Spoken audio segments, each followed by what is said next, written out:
Mathematicians who like to line the numbers up and draw the numbers out by their place value are using the place value strategy. Let's take a look at the place value strategy in action for addition. I'm going to move these words out of our way so we have plenty of room to work with. And let's add together and 86 plus 275. So first, if this is my number, I want to make sure, if I'm using the place value strategy, that I have plenty of room. So first, I'm going to draw out my place value chart, and I'm going to make sure that I have plenty of room. So first, I'm going to put my hundreds, tens, and ones labels on my place value chart, because those are the numbers I'm working with. I don't have any number greater.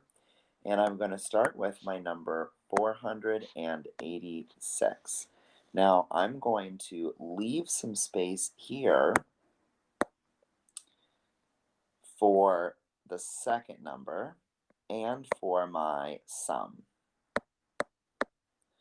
And I'm going to draw out my numbers below. So if I have 486, I'm going to draw out my hundreds using boxes, and I'm going to put them in rows of 5. But I don't need 5 because I only have 400 in this number. Now I'm going to put 8 tens here, and I'm going to put them in groups of 5. 10, 20, 30, 40, 50, 60, 70, 80, and then my ones. 1, 2, 3, 4, 5, 6. And remember, I'm going to put those in groups of 5 as well. Now, I'm going to add together 275, and I'm going to use a different color so that you can see how I add those together.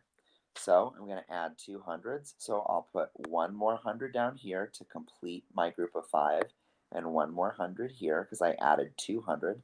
I'm going to add 7 tens, 1, 2, 3, 4, 5, 6, 7, and that's a group of 5 as well. And then I'm going to add my 5 ones, 1, 2, 3, 4, 5. Now, because I put them in groups of 5, it's very easy here to see that I can group these 10 ones together to make a new 10. Let me draw my arrow all the way down here. I added a new 10. So here I am left with just 1, 1, but I did add a new 10. So I'm going to include that new 10 up there. Now, when I group these together, 5 and 5 make 10, I have made a new 100. So I am left with 5 and 1 10, which is 6 or 60. And here I've made a new 100. So I'll add that to my hundreds chart. And now I'm going to add up my hundreds. I have 5 in this first column and 2 more, which would be 7 total. So using a place value strategy, I can see very easily that 486 plus 275 is 761.